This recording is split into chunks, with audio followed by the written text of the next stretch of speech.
Namaste and welcome to this edition of The Right Stand. There is plenty of ground to cover because there is just so much happening. The most important aspect is how do we want to position ourselves with the world and how do we want the world to look at us? One of the aspects is it is time the world takes us seriously. It is time, especially the West, gets over this mindset that it cannot happen in India and India can't do it. It is time when nations try and mock what we have done as milestones, as we have set benchmarks to the world. When nations try and mock that and not take it seriously, we give it back hard. It is time to assert ourselves. It is also time to tell the world that this is a Naya Bharat. This is a Bharat that wants to work with everyone, that wants to work in the spirit of cooperation, but it knows how to stand up for its own interests and to secure its own interests. So from vaccine racism that is being displayed by the United Kingdom to the fact that we as India seem to be surrounded by those who want to bleed us with 1,000 cuts, we have to stand up to these adversaries. Interestingly, the United Kingdom is finding various ways to try and block what we believe is unfair, to try and block Indian citizens from entering the United Kingdom despite getting fully vaccinated. First, it was the difference in the name of the brand. Now it is questioning the very vaccination certification process itself. 83 crore plus and still counting, ladies and gentlemen. We have printed vaccination certificates which are digital, accessible anywhere in the world if you have an internet connection and if you have your COVID ID at hand, or even with your mobile phone and activated with an OTP. In the UK, they are handing out handwritten vaccine certificates. These are the certificates handed over in the UK. They want to trust that, but they will not trust a digitally generated vaccine certificate which can be married directly and linked directly to your passport. That is the convenience that we have enabled on a tech platform, which a nation like the United Kingdom hasn't been able to emulate. We have a platform which more than 100 countries across the world want to emulate, want to learn from. They are turning around and thinking and asking, how did you do it? And we have a United Kingdom. This is how they are writing their vaccines. And that is valid, but they will question the veracity, authenticity of this vaccination certification process.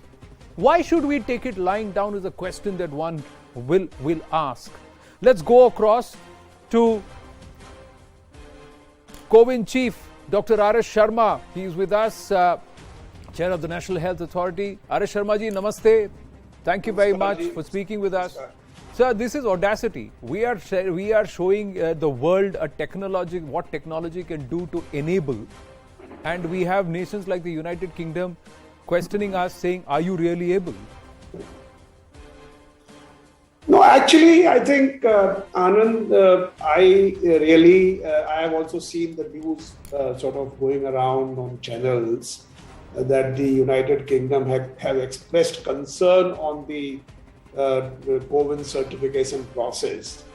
But actually, I have not seen any authoritative statement either from the British High Commission or from the government of UK, which actually makes such concern. So I am not sure whether the kind of whether the story has any kind of roots in it has any authenticity. So. Because we have the British High Commission spokesperson saying we are engaging with the government of India to explore how we could expand UK recognition of vaccine certification to people vaccinated by a relevant public health body in India. Indian travellers to the UK must follow the non-vaccinated rules. This is earlier in the day today. Let's understand. Engaging with the government of India to understand the process is not same as raising concerns on the vaccination process or the certificate. So let's be very clear on that. At least I will not be able to give any statement on this space unless there is an authoritative statement regarding the concerns being based on the COVID certification process. Correct. But shouldn't there be an objection as an Indian citizen, sir, also as one of the top bureaucrats in the No, government? but I will not, I'm not really in that space. What I would say, the factual part I want to put before you, Anand Narasimhan, for your viewers. Actually, we received a mail from the British High Commission sometime in the month of August, last month, wherein they said that their national health system wanted to understand the COVID architecture, and therefore they would like to know more about it. And we consulted the Ministry of External Affairs, and with their consent and with their participation, the British High Commissioner had met me on 2nd of September this month. And we had discussed, and he said that we would like to know about how COVID works and what is the process and method of digital certification and all that. So we said that this is a technical issue. I will put in touch with my technical team, and then your technical team can interact with them. Both the technical teams from Britain's side and from our side, they have had 2 rounds of discussion. The first round took place on 16th of September, wherein the British side actually explained how their system works to our technical people. And then on 21st, that is yesterday, our people explained to them as to how our system works. So that is the conclusion. And then today I received a mail from British High Commission to the effect that the sort of technical discussions have concluded. Both the sides have got information about each other's processes. That's where the matter stands. So I have not seen during the proceedings, I have got the proceedings of both these meetings, and I have not seen any reservation, concern, or whatever term you can use from any side. So I think I will not like to, on this limited issue, that there have been expressed some concern. I would say I am not aware of such concerns. True, but then where would you and how would you point out the UK government's advisory, travel advisory, where it recognizes, first it said we will recognize AstraZeneca, but we don't recognize Covishield, when we know both are the same vaccines. Then when that concern was raised, sir, they turned around and said India is not part of the list of the vaccine approval certified bodies or nations whose vaccine certification is approved by the UK regulatory authorities. Don't you see there is more to it than meets the eye? Don't you get that sense? Especially when the UK wants to learn from us and they want to emulate our COVID platform. Well, thank you for that question. I want to say that because I have a limited role to play in the matter, which is basically, being the chairperson of the vaccine administration and basically as a platform that I will that those questions related to COVID process. I will not be able to answer any question, though I may have personal views as a citizen of this country, as you rightly said. I agree. I may have personal views, but I will not like to express those personal views on this platform. I will limit myself to the COVID related issues. And as I said very clearly, I have not had any concern expressed by official authority from the United Kingdom. तो आपके पद की गरिमा की सीमा को आप नहीं लांघेंगे और उसको बना के रखेंगे, and I respect that sentiment, Dr. Sharma. If I may ask you, in these engagements with the British counterparts, what was their reaction when you shared with them what we've been able to achieve as a country with COVID? I have not, participated in these discussions, but I have the proceedings of the minutes of those meetings, and basically each side understood how the process works. So that's where it stands. There is no mention, not even a single sentence where somebody is saying that no, this process is flawed or this process is less robust and stuff like that. That's number one.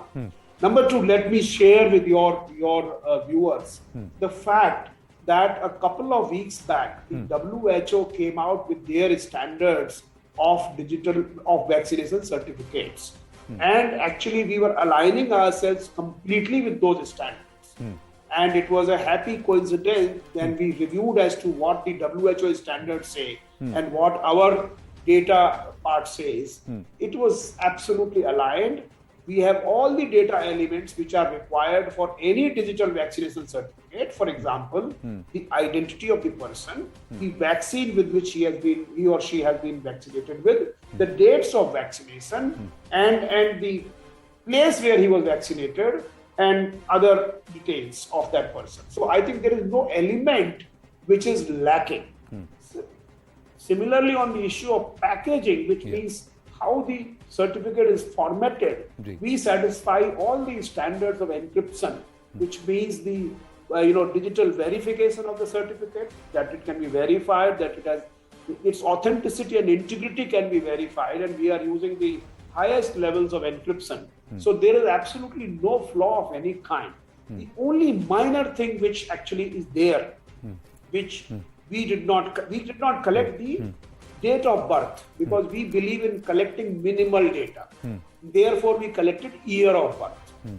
But however, the people who gave these details of the identity document, that identity document has date of birth. So what we have done is, we have said anybody who is traveling outside can actually download a certificate just after plugging in the year and month, the month and the date of the birth, and therefore he will have the certificate. So I think that's the only minor issue, but that also is optional, by the way, in the WHO standards. So I think our process is as robust as it can be. Our process is as scalable as this can be. I think we have 800 million records, and each person's digital certificate is available with us. So, and I think there are a number of countries, you remember that when we had the first global COVID conclave, in fact, the communication from the British High Commission began with the fact that we participated in the global COVID conference, and therefore our national health system is interested in knowing more about the COVID process. So that's where this whole communication began. So to say that this began, with the objective of examining our process, that will also not be fair to say. True. Dr. Arish Sharma, thank you very, very much for speaking with us, being very candid and frank. And you're saying, and you've also told our viewers, that the WHO standards and our CoWIN platform standards match. In fact, we match and we meet all the expectations in terms of the data, the relevance, the verifiability, and of course access, and of course the integration which is possible. So there you go. There's no reason why it should be challenged or it should be restricted. Now we'll see what happens going forward, and if India is able to indeed assert itself and get the UK to correct and mend its ways. Moving on to the other big aspect, and we have here Union Minister of State Rajiv Chandrasekhar joining us as we set up Prime Minister Narendra Modi in America.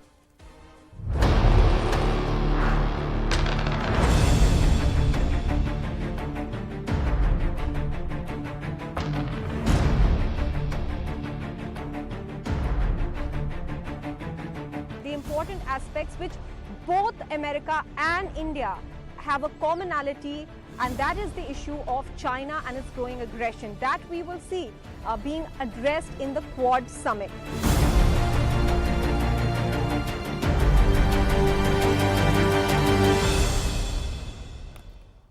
Let's try and understand the importance of the Quad. Defining the Quad is what we will start with, ladies and gentlemen, because the focus of Prime Minister Narendra Modi's visit to America, it's a jam-packed schedule.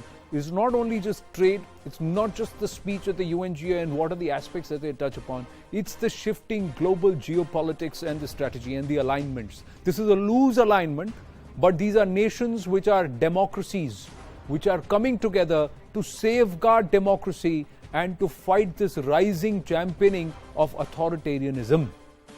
Let's try and understand what the Quad and its dimensions are. It's a direct outcome of China's posturing in the Indo-Pacific. It's to thwart Chinese expansionism, committed to promote free, open, rules-based order rooted in international law. No nation should be allowed to do what it pleases. It has to be bound by laws which are acceptable to all nations. Focus maintaining status quo in the Indo-Pacific. And why is Beijing worried? Beijing is alarmed at the growing cooperation between these members because it thought that it's a thing of the past. Soon after the tsunami in around 2006, 2007, as the Quad was taking shape, after that it kind of died down till 2017. till it was revived. Dubs the Quad as an Asian version of NATO. Terms the Quad a big underlying security risk. And it has stepped up carrot and stick offensive against Australia, India, Japan, and also a lot of the ASEAN nations who find themselves a little more emboldened with the Quad taking shape. It looks to develop alternate trade frameworks like RCEP, CTPP, etc. And India walked out of RCEP just in time. Projects Quad as an adversaries encircling the motherland. But China believes all of this region is its motherland. That's their interpretation. If you look at only China, well, the Quad is no threat to it at all. Embolden smaller Indo-Pacific nations to stand up to China. Like I was saying, the ASEAN nations, other nations which could not stand up, now find an able ally, and it could serve as a basis for broader anti-China or a pro-democracy coalition. That's why we ask the question, is the Quad vital to tame the dragon? That's the question tonight. Before we go across to our panel, we are joined by Union Minister of State for Information Technology and Electronics, and he's also the Minister of State for Skill Development and Entrepreneurship, Rajiv Chandrasekhar. Rajiv ji, namaste. Thank you very, very much for taking the right stand. And this is an important visit. Prime Minister Narendra Modi touching down in America for what is going to perhaps chart the course for the future, especially India. Oh, absolutely, Anand. I think anytime the most popular elected democratic leader of the world, Prime Minister Narendra Modi ji, meets the head of the United States, and this time being Joe Biden, President Joe Biden, it is always going to be important not just for India and the US, but also for what is clearly a new world order that is taking shape and emerging post-COVID. So I think, yes, it's important in so many different ways. It is the first meeting post-COVID. It is a meeting between two, very, very large leaders of very large democracies, and followed up with meetings with the Quad and with meetings with Vice President Harris on science and technology. So I think an extremely important meeting, not just for India and the US, but for the world at large. True, but for India and the BJP, especially the government, it is also critical because the story of Atmanirbhar Bharat depends highly on a secure, safe and a stable Bharat. So regional instability is also going to affect our growth story. No, I think the Foreign Secretary Harish Singla 2 days ago described it very well. He said amongst the items on the agenda, I think the global terrorism ranks high up there, as well as many other issues, including science, technology, cyber security. All of these issues are up there. The entire the Quad agenda of having an open, rule-based order in the Indo-Pacific, that is up there for discussion. But I think beyond all of that is a vision of the future of the world that is going to be driven by democracies like India, US, Australia, Japan, the UK, and that is as important, in my opinion, a narrative as the looking back at the COVID period. And this is, I think there is a context in terms of Afghanistan and Taliban. Yes. And and almost 2 decades later, the world having to confront the interests and vested forces that created instability in 2001 and woke up the world to the threat of global terrorism is back in center stage. And for US to engage with India at a time like this is extremely relevant, Anand, because we are the only country, while the rest of the world was dealing with the pandemic, Prime Minister Narendra Modi ji is the only global leader that had to deal with the pandemic and its challenges, terrorism and an expansionist neighbor. Yeah. So we have had to deal with 3 very significant challenges, and we've dealt with them very decisively and very, very in a resilient manner. And I think the world is looking in large part to India's experiences and India's leadership in this post-COVID world. True, India has a story to take to the world. Prime Minister Narendra Modi is also going to take a vision for our country. But those who we are going to get into a very competitive or a strategic partnership, collaborative, comprehensive strategic partnership with, can they be trusted? Because they, like nations like America, have continued to patronize Pakistan. Can India force America to take action against Pakistan? Because that's critical. And the opposition in the country will also turn around and ask, how are nations collaborating with us? How are nations isolating Pakistan and backing India? In 2001, the world woke up to this threat, and I think in 2021, the world is being reminded by countries, not just India, but many countries, that this is not something that you can give a free pass to. This is not something that we can close our eyes to. We have, as a world and as a civilized people of the world, just gotten over the worst 18 months in the history of mankind. And it is clearly not any responsible democratic leader's intention to force our people to go through now the scourge of terrorism.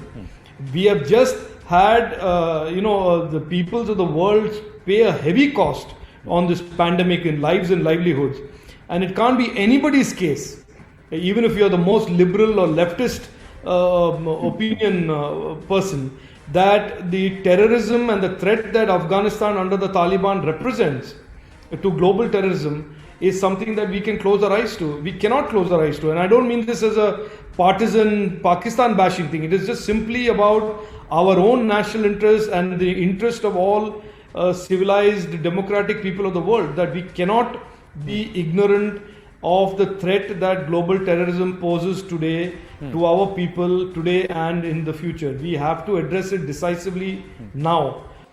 But those who have propped up these proscribed proxies are being called or termed as Punjabi Pras.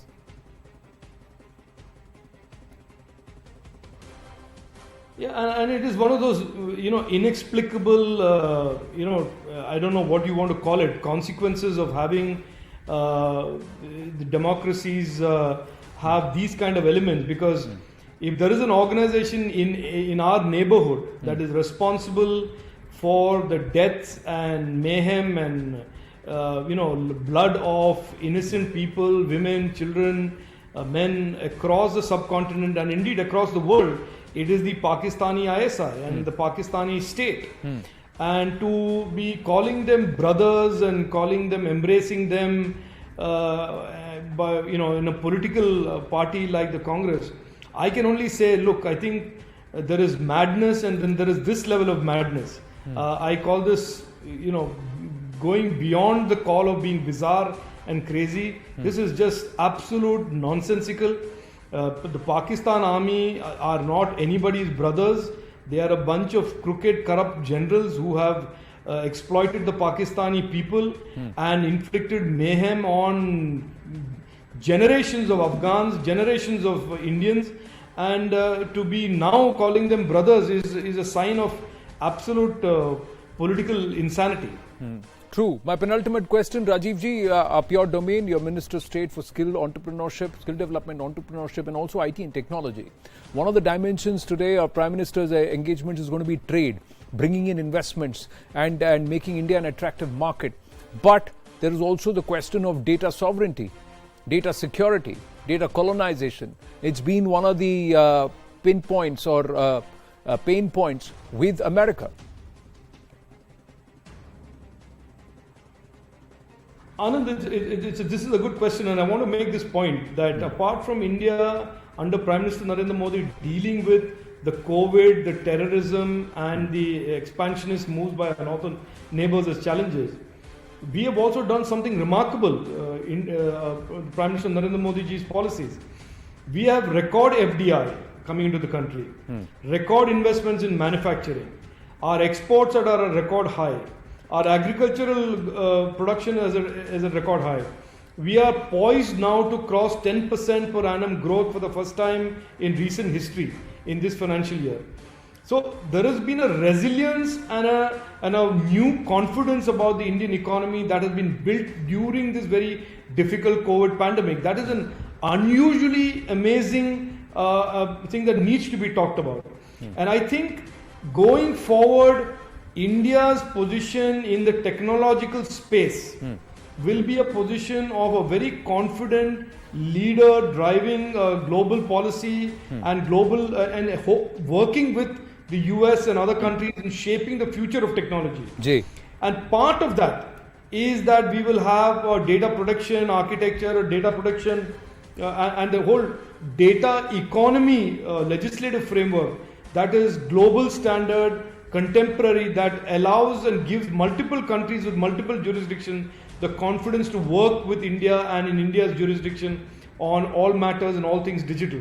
So I think we are, without sounding full of hyperbole, I feel that we are poised today with a renewed sense of confidence and mission under the leadership of the Prime Minister to really, in areas like technology, grow to $1 trillion digital economy in the coming years and do so in cooperation and partnership with countries like the US and member countries of the Quad. So you're saying a very secure, integrated digital infrastructure and legislations to that effect is on the anvil. My final question to you, will there be an open calling out of China, the expansionist? I don't know. This is beyond my pay scale, Anand. I don't think China is an adversary as much as it's a competitor in global trade. We must. There are elements of China that all of us don't like in terms of its support to these dictatorial ideologies and these terror states. But that's just a statement. As an individual, I say that as an individual, not as a government spokesperson. But I think we are India today under Prime Minister Narendra Modi has a vision for Atmanirbhar Bharat. We want to build our future in a way that is fulfilling of our abilities and our potential.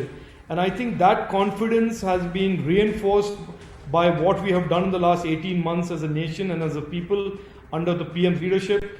And I think that in itself is enough to give us momentum and confidence going into the coming years, whether there is a China or any other country who is a competitor. Right. Our abilities, our leadership, as PM said on August 15, Sabka Saath, Sabka Vishwas, Sabka Vikas, Sabka Prayas.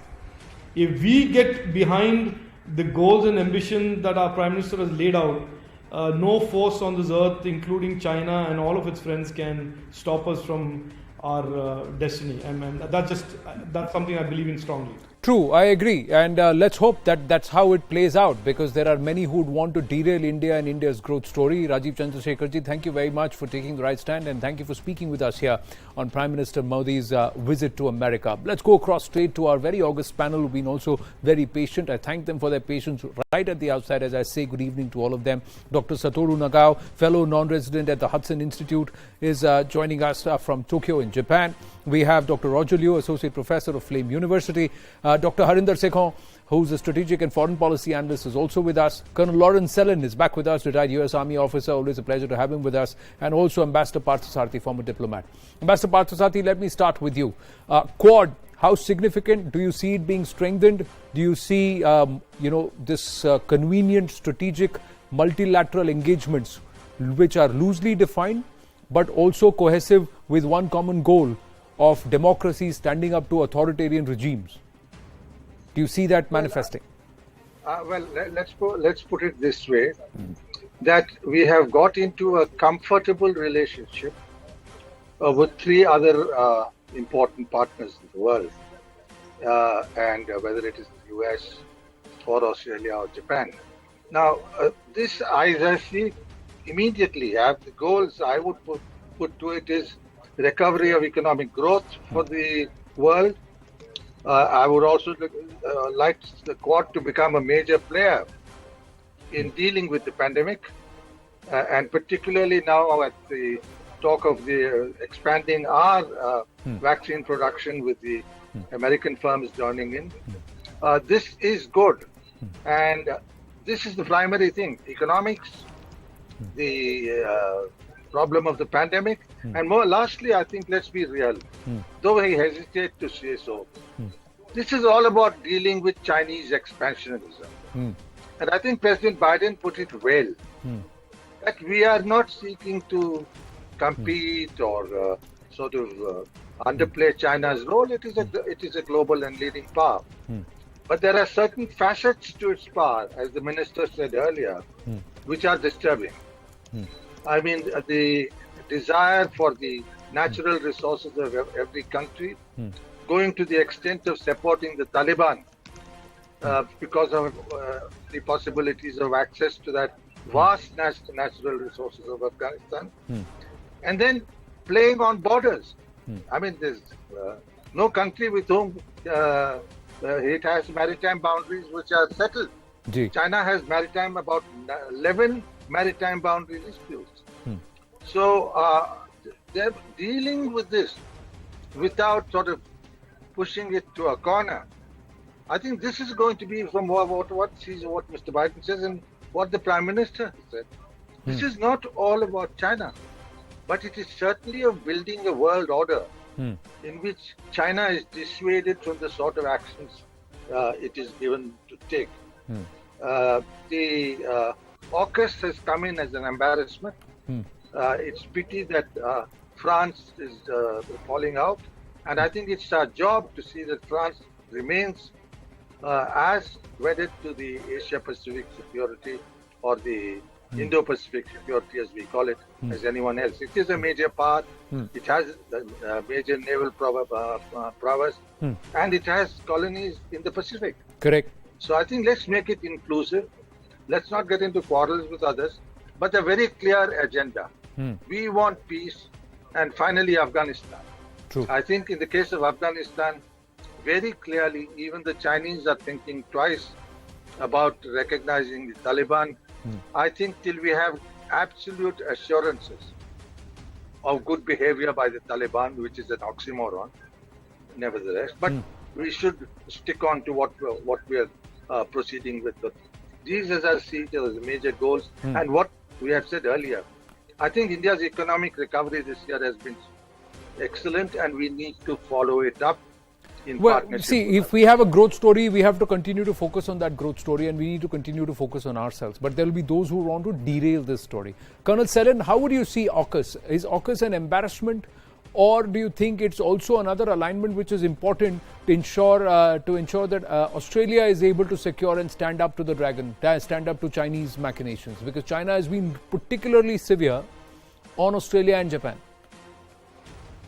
Well, I'm not particularly optimistic about this particular Quad meeting. I don't think Joe Biden understands that China and Pakistan are allies. And so I don't think he's mentally capable of dealing with either of them at this point. And many people say that Biden and the people around him are compromised by China. Now, we have to recognize that Biden is coming to this Quad meeting from a point of weakness. He had a really terrible, disastrous situation in the evacuation of Afghanistan. He gave a rather poor speech at the United Nations, where he was seeking accommodation with China, not challenging China. And we need to recognize that the Quad was formed to counter China's economic and military aggression. And so far, the Quad has not dealt with the military at all. It's only dealt with things like climate change and securing a supply chain. So I think the Quad needs to develop a more robust strategy to counter China. For example, against China's aggression against Taiwan. We need to look at China's the new China-Pakistan Taliban alliance in South Asia. They want to dominate South Asia economically and militarily. I think China is looking towards building military bases on the Arabian Sea in Pakistan's Baluchistan province, which would put it directly at the mouth of the Persian Gulf and dominate the vital sea lanes of the northern Indian Ocean. So I think we're in for very rough waters ahead. True, we are. And you talked about Chinese offensive. Let's just quickly take that before I go across to Harinderji and Dr. Rauchul Liu and bring them in along with Dr. Nagao. The entire encircle offensive in this entire region, if you were to put this on a map and we look at the Chinese offensive, let's look at Sri Lanka. In Sri Lanka, they have taken control of the islands of Jaffna North Sri Lanka, and control of the Hambantota port. So that is important. We just play out the graphic also on the screen so that our viewers can also understand. So there you go. Sri Lanka taking control of the islands of Jaffna, North Sri Lanka, control of the Hambantota port, strategic foothold in the Indian Ocean. This is Sri Lanka. Now just form this mental picture in your head as we go from nation to nation. Let's look at what it's doing in Myanmar. So it's taken control of Jaffna, it controls the Hambantota port. This is Sri Lanka. Now let's look at Myanmar. In Myanmar, they are developing the China-Myanmar economic corridor and accounts for 40% of the current national debt in Myanmar, and also accounts for 1/4 of the total foreign direct investment. So Sri Lanka down here, Myanmar on the east. Now let's move to Bangladesh, again closer, right in the neighborhood. In Bangladesh, it's donated COVID-19 vaccines. It's warned against the support to Quad. It is also trying to exert a certain amount of pressure with the kind of trade that it has with Bangladesh. So there is a huge amount of pressure that's being exerted in Bangladesh, and also radical elements and elements which can cause trouble to the current disposition are also being encouraged there. In Nepal, again right in the neighborhood, they have again upped the offensive with COVID-19 vaccines. Investments were $2.4 billion in infrastructure projects, eye on the Mansarovar range, and also the oil dependency that Nepal has on the Chinese. So these aspects, so Nepal is also there encircling. Then of course Pakistan and Afghanistan, we know exactly well what they're doing with CPEC. They want to extend that CPEC. It's a massive debt trap offensive which is at play. Eye on the mineral deposits, and also trying to controlling stake in the CPEC project, and already in talks in POJK on the entire pretext of guarding projects. So they are on sovereign Indian territory. You have the PLA present, and plus they've also bought off those two islands, which in trying to set off debt, Bandal and Bundu Islands of the Karachi coast, which is 25 hectares each of these islands. Enough for them to form a base or have radars which will point themselves and monitor what is happening on the Indian side. So that's one aspect. Then let's look at what they are doing in Sub-Saharan Africa. So that's another region which they are trying to dominate, where it's control over multiple ports, Ethiopia, Djibouti, in Tanzania, in Kenya. So all along that line. They form the backbone for Beijing's maritime Silk Road. It helps the Beijing exert political leverage and establishes dependency on Chinese tech. So if there is a Chabahar which is now weakened, there is also the Gwadar port which comes. So this entire region, they have encircled, and they have done it over the last 2 decades. That's what they have done. Harinderji, how is the Quad going to deal with this? A loose alignment of 4 nations which are spread. India is right bang middle in the center of all of it. It's in the thick of this entire storm that's being raked up by the CCP. Absolutely. The Quad, of course, is a very good movement, and we've seen a steady exponential increase in the entire, the planning of the Quad. You have these working groups, and as Ambassador Pathasarthi mentioned, that, we are collaborating a great deal with our partners, either through the Quad mechanism and even individually, because India and Australia have cemented their relationship. And India-Japan have always had a very steady and stable partnership, not just strategic, but also in the economic domain.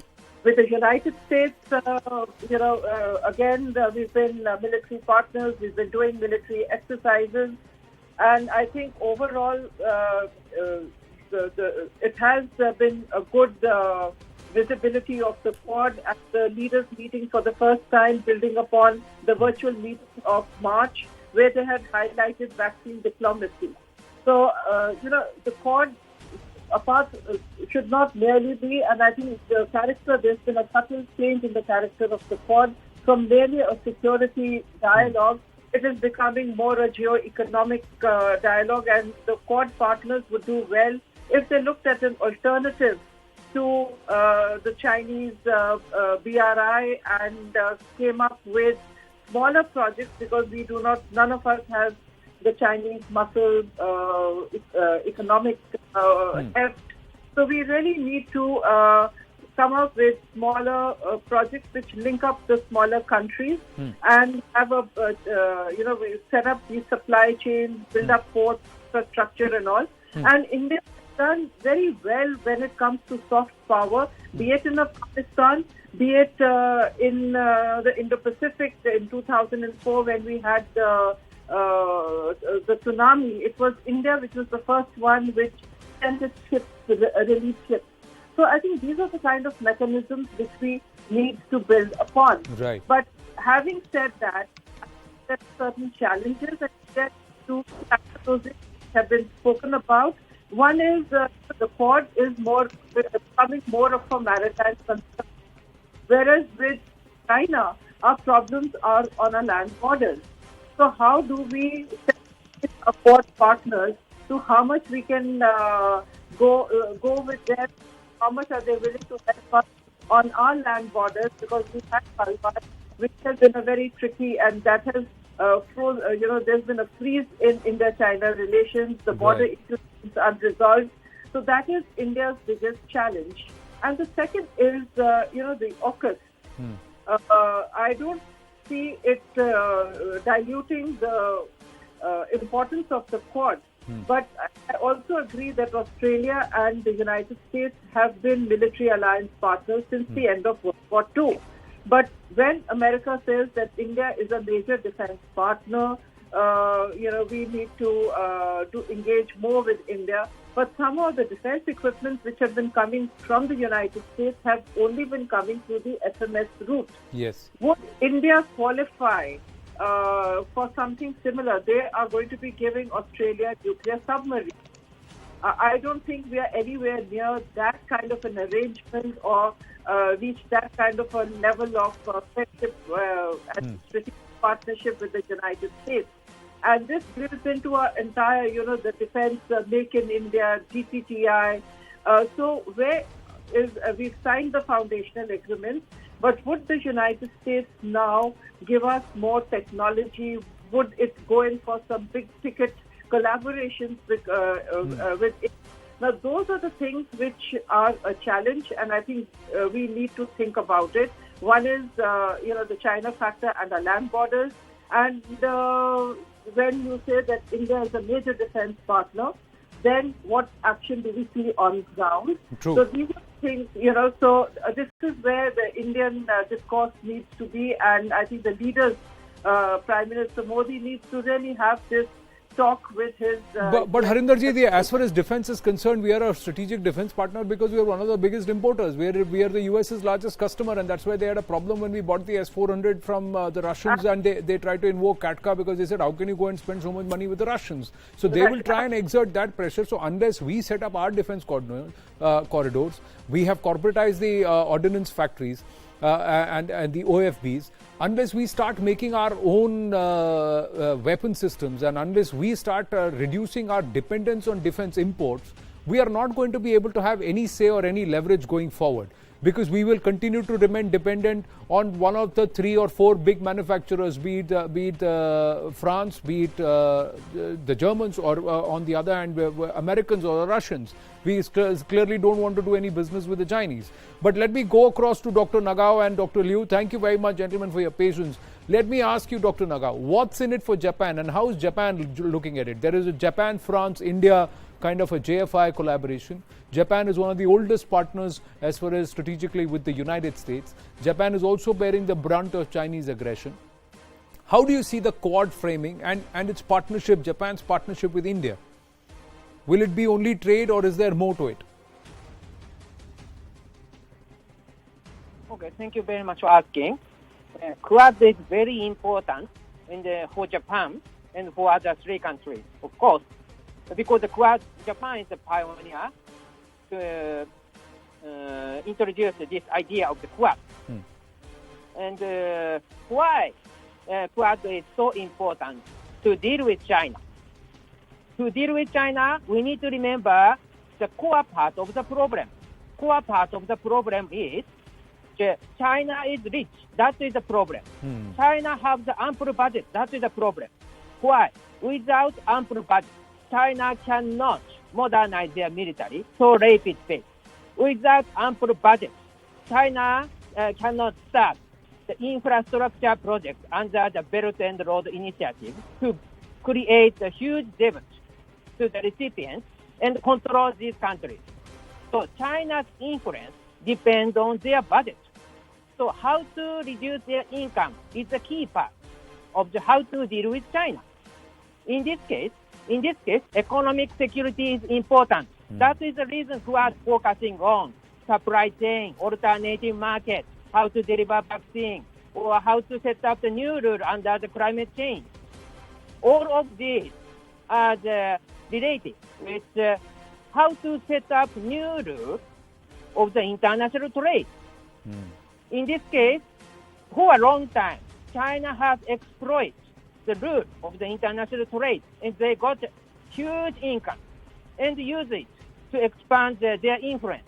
That is the reason Quad focusing on the economic security to reduce the income of China and deal with China's threat.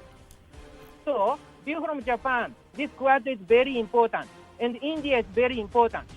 There are many chances to talk with Australia and the United States because Japan and Australia are former allies of the United States, and there are plenty of chances to communicate. But why Japan focusing on Quad? Because India is important. We need India. So, talk with India and set up new international rules and set up new market, new supply chain, new system of the delivering vaccine, or under the climate change, we will set up new rules of the international trade. That is the purpose. So we are advancing in this case, and so this is good idea. Quite a good idea for all of us, including Japan. Correct. So a very point well made. You're saying economic security is important. If we don't have money, we can't do anything. So we need to have money, and China has money. So that's the reason why they're able to push through, because they have built up their pockets, they built up their reserves, and they're able to also buy out nations by serving them, giving them loans, and then trapping them in this debt trap. But Dr. Roger Liu, how would you see this? Well, thank you very much, Anand. I would like to say that. Please go ahead.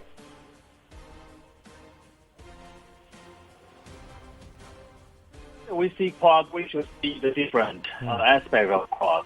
Well, Quad can be something that we can rely on, but on the other way, we can see that what are the opportunities that has been created by Quad for Indians. Well, one thing that I want to mention is that, well, you talk about how Quad can fight against BRI, right? Well, there is actually something called the Blue Dot project laid out by the United States by funding companies who are interested in investing or doing infras in the BRI countries. Indian companies should use this as an opportunity. For example, we have large construction companies. We can take this we can turn this into our business opportunities. It depends on how we use it. Another initiative is called Supply Chain Resilience Initiative. Well, India, China, Japan, and Australia are working together to reduce the reliance on the Chinese goods. So how Indian companies are going to turn this into business opportunity, again, is something that we can think of. Well, the way that the U.S. needs its allies to fight against China. One example is that in infrastructure, actually there are some division of labors. We got a team over here. So India will be covering African countries, while Japanese and Australia are going to provide high-quality infrastructures. Well, how India use this as an opportunity to strengthen ourselves, I think that's very important, because in current Quad framework, the U.S. will be doing things in a different way. Just like President Biden has said, the U.S. will rely more on its allies to complete its strategic goals. So what is the role that we're going to play here? Not only will benefit ourselves strategically or in business, something that we can, think about. I think that's very important. True. And I think our allies will need us to have a clear stance on Afghanistan. No one can speak louder than us, India, on Afghanistan in the Quad. So we should think about the role that we're going to play, and we should discuss with our allies. In True, this region. but if you say as a fallout of NAM or as a fallout of our policy of a certain level of restraint or a distance being kept, being equidistant from multiple nations, can we be afford to be seen working very closely with the United States, because that's going to upset the Russians. There are other nations which will then question and then try and rework and recalibrate in the region. Right, business-wise, well, this is a sensitive point that Russia will not like to see that. But if we just cooperate with them in business, well, nobody can say anything, right? This is commercial thing. If we we decided to upgrade our investments in the building of infrastructures, we can even involve the BRIC countries, well, of course not China, to come and join us. And this will create another strategic opportunity without angering our important allies like Russia in this region. So it's possible to be done, but the fact is that we have to do it. Somewhere India will have to take a leadership role. India will have to say that we are willing to play the role of a catalyst to promote the strength of democracies or the cause of democracies across the world. We will stand up for democracies because we are a vibrant democracy and two of the world's largest and the oldest democracy. If they come together with an intent to protect democracies and work with other nations which will want to further democracy, then perhaps there is a strong narrative to be set. But otherwise, this is going to be tough to take forward, because this will also mean a lot of political will and commitment. But economic security is important. We all need to have deep pockets to be able to take on the dragon. I think that's a fantastic insight made by Dr. Nagao. To all our panelists, thank you very, very much for joining us on this very special broadcast over the course of the next 3 or 4 days, right through the weekend. We'll continue to keep the spotlight on Prime Minister Narendra Modi in America and through his various engagements and building up to that speech at the UNGA. Thank you very much for watching us on this broadcast. Short break, and we are back with brass tacks on the other side.